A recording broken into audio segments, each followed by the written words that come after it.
Сайн байцгаана уу? За та ийм бичлэгийг үзэж байгааг бодоход яг сонирхож байгаа нэг охин юм уу? Хүү бол байна те. За залуу юм уу? Бүсгүй бол байна те. Тэгэхээр энэ донд бол ер нь энэ нөхөр чинь над руу гэж бодож байгаа эмэгтэй ч байж магадгүй сколод би энэ эмэгтэйдээ сэтгэл энэ охиндоо сэтгэл төрүүлж чадаагүй юм уу гэдэг эртөө залуучууд байж магадгүй. За дайланд нь жисэн гэсэн энэ 5 шинж тэмдэг бол энгийн бөгөөд яг үнэн хөөрхөн шинж тэмдэг шүү.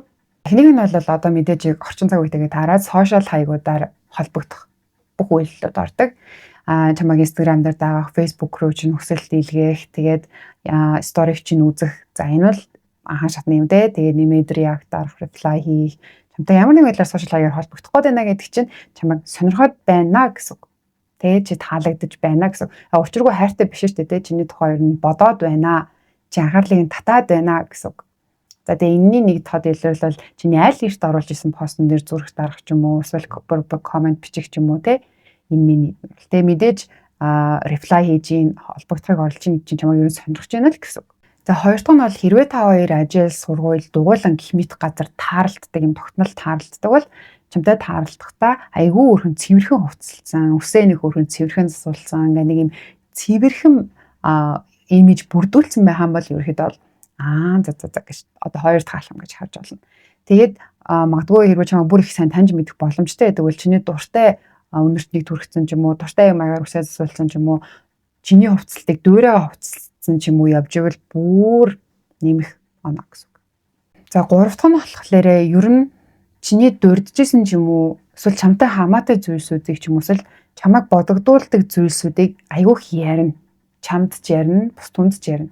Тэгээд жишээлбэл нөгөө нэг чинь болдоо гэдэг байлаа гэж бодоход тэгээ болдоогийн найзтай чи таарсан чи. Болдоо чамайг айгүйх ярьдэн ш. Болдоо чамайг амар их асуудаг ш. Угаасаа тэгж хэлнэ яа тэгэхээр бүр амар их тэгдэг байхгүй ингээд таалагдж сонирхож байгаа хүн айгүйх яриад ингээд яг тэр таалагдж байгаа үедээ айгүйх тэмүүлдэн ш. Тэгэхээр тийм юм өөрийн мэдлэггүй гараад идэх байхгүй. Тэгээд эсвэл чамаас жижиг зүйлсэж асуугаад ч юм уу жижиг зүйлсэж санаад ч юм уу тэгээд идэг. Тэгээд би чамайг нэрээ нөгөө сториудад хаар чин тэнэс очиж бэлтгэлийнхаа хувцсыг авсан шүү дээ ч юм уу те. Эсвэл тэрийг сайн гээд харна би тэрийг очиж сонирч нэр тийм байлээ шүү дээ ч юм. Эсвэл чи энэ номыг унших туртай юм байлээ те. Чи энэ төрлийн кинонд туртай юм байлаа те гэд ингээд орж ирээд идэг. Энэ бол маш том шинж тэмдэг. Дөрөвдөг нь бол мэдээж чиний анхаарлыг татахын тулд янз бүрийн тоглоом шоглоомын өчнөө олон хүмүүс дундаас чамайг онцгойлоод байгаа болохоор чамтай ялангуяа хамааруулах юмнуудыг аягүй их ярина.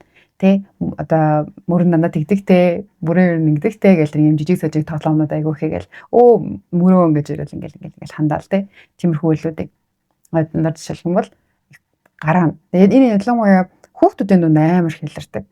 Тэр хөвгүүн чамайг өдөөд эсвэл тэр охин чамайг хоргоод ингээд өдөөд хоргоохын жишээ ингээд өдөөд байна гэдэг ч юм бол чамайг онцгойлоод байгаа гэдэг маш том илэрлэхгүй. Тэрнээс шууд онцгойлоогүй бол ерөөсөө тэр нөхрийг байгаа байх хөөч мэдгүй. Яагаад байгааг нь ч мэдгүй ямар харж байгаа ч анзаарахгүй тэгэл тоохгүй орчих чинь. Тэрний тухай бодоод байна гэдэг чинь чи өөрөө тоогоод байна. Тэр чамайг ингээд яриад ингээд өдөөд байна гэдэг чинь чамайг анзаараад байна, онцгойлоод байна гэсэн үг. За тав дахь нь бол чиний дээргээд өөр охидын талаар юм ярихгүй. Би тэр охинтой харьцажсэн ч юм уу эсвэл тэр охин хөөрхөнтэй ийм хөөрхөн, тийм хөөрхөн энэ гэж нэг өөр охины талаар ярихгүй. Яад үйл угаасаа чамайг сонирхож байгаа болохоор өөр охин ярьж агаад буруу сэтгэл төрүүлээ чамайг үргээч гэж бодохгүй шүү дээ. Айл болохоор замаа цэвэрлэн шүү дээ. Тэр надад хамаагүй. Энэ надад хамаагүй би танихгүй. Тэгээ зүгээр найз зүгээр нэг ангийн хөлт зүгээр мэдгүй дуулан дээр таардаг гэж сайн мэдгүй л гэнүү гэхээс ш. Тэгээ өөр охин охин ингэж чамд ярихгүй. Тийж аим тэр чинь нэг найзын харилцаа болчихсон сте тэ. Гэтэ яг найзын харилцаа хайр болж болохгүй гэсэн үг биш. За дараах нь бол